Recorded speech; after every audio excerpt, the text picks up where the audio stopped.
Bonjour, c'est Laurie Jacobi de My Marketing Manager. Depuis quelques temps, depuis environ fin décembre, vous avez peut-être remarqué que Facebook propose de nouvelles options de personnalisation de pages. Donc, quand on parle de pages, c'est des pages entreprises. Il s'agit de nouveaux modèles de pages donc, qui sont plus appropriés à chaque entreprise et qui permettent de choisir une mise en page avec des boutons d'appel à action plus adaptés à votre activité et à ce que vous souhaitez mettre en avant sur votre page Facebook.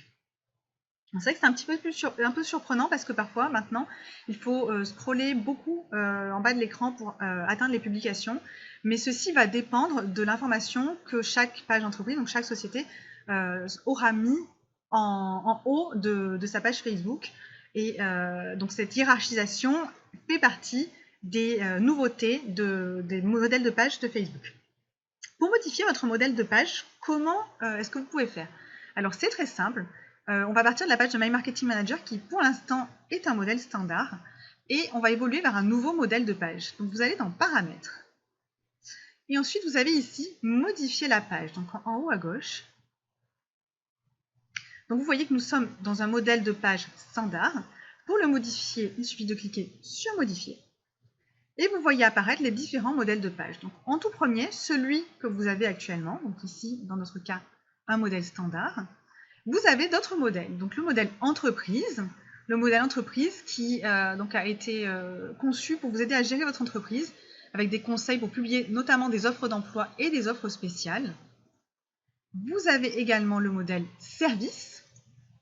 Le modèle service pour aider les gens à découvrir vos services et à vous contacter. Donc ça, c'est vraiment une action importante.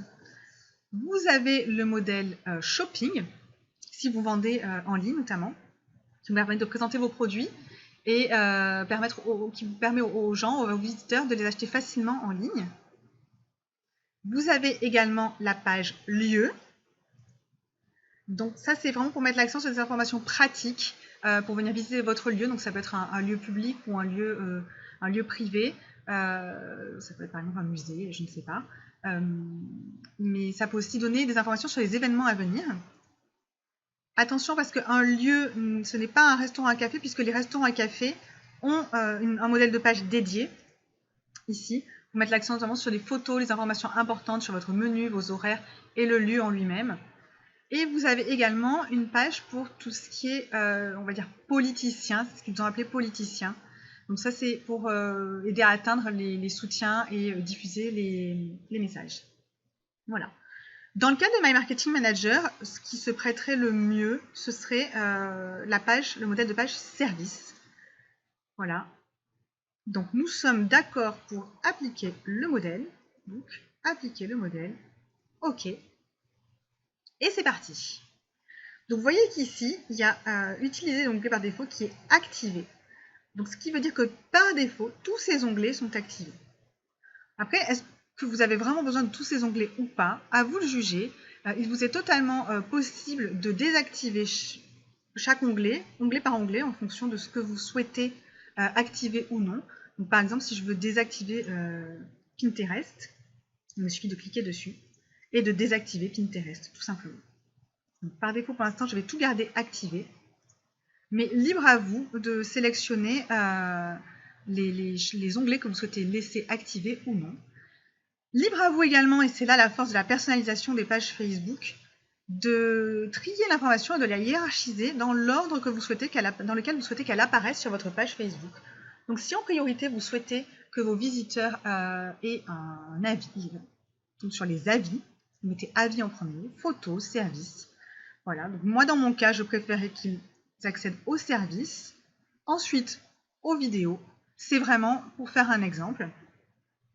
Et je vais ensuite aller ici dans ma page pour éditer. Donc vous voyez que mon information, mes petits onglets se retrouvent sur la gauche, ici, et vous allez pouvoir ensuite les personnaliser facilement. Dans Services, il va vous être possible d'éditer des services. Donc voilà, j'avais fait un test, j'avais déjà édité Études de marché. On peut en ajouter un autre en mettant Externalisation marketing, tout simplement. Vous allez pouvoir mettre un prix. Donc là, je vais mettre sur demande également. Mais il vous est tout à fait possible de mettre un prix. Et une description, donc votre marketing manager externalisé. Ainsi qu'une petite photo ici pour tout simplement illustrer votre service. Alors, elle n'est pas indispensable, hein, vous voyez qu'elle n'est pas obligatoire. Après, d'un point de vue visuel, c'est toujours plus sympa de mettre une petite icône ou un petit visuel pour illustrer votre service. Et je vais l'enregistrer. J'ai maintenant mes deux services, études des marchés et externalisation marketing, que je peux également mettre dans l'ordre que je veux, simplement en les faisant glisser. Vous avez également donc vidéo, donc ça c'est des vidéos qui vont venir se mettre instantanément, vos vidéos. Les avis, moi j'aime bien quand on a les avis au début. Je peux vous montrer également la boutique. La boutique c'est, donc là j'accepte les conditions générales de vente et je continue. La boutique c'est pour ajouter, donc comme son nom l'indique, des produits à votre boutique. Ce qui va vous permettre de, alors je ne vais pas aller plus loin parce que moi j'en ai pas, qui va vous permettre de faire le lien avec vos produits que vous vendez sur votre site internet, vos offres de services que vous vendez en ligne sur votre site internet. Donc ici, je vais annuler parce qu'en fait, je n'en ai pas. Vous avez la page, l'onglet offre, à ne pas confondre avec service. Service décrit vraiment vos services. Offre va vous permettre de partager des remises directement à partir de votre page avec vos visiteurs et les membres de votre page Facebook. Vous allez ensuite sur ma page viennent les publications, les événements. À propos, c'est quelque chose que vous pouvez personnaliser également. Et contactez-nous. Voilà, donc ça c'est notre petit formulaire. Le tutoriel gratuit. Donc là, vous retrouvez tous les événements, tous les éléments que vous retrouvez sur notre page habituelle. Voilà. Et ensuite, vous pouvez, hop, ici, vous voyez comment ça apparaît. Donc dans l'ordre. Vous avez, là vous voyez notre page, mais dans l'ordre, vous allez pouvoir retrouver tous vos onglets. Voilà, et bien écoutez, j'espère que ce petit tutoriel et ces petites explications vous ont été utiles et que vous allez pouvoir à votre tour personnaliser votre page Facebook afin de pouvoir mieux mettre en valeur les informations et les contenus que vous souhaitez partager avec vos visiteurs et avec vos fans. Merci, à très bientôt.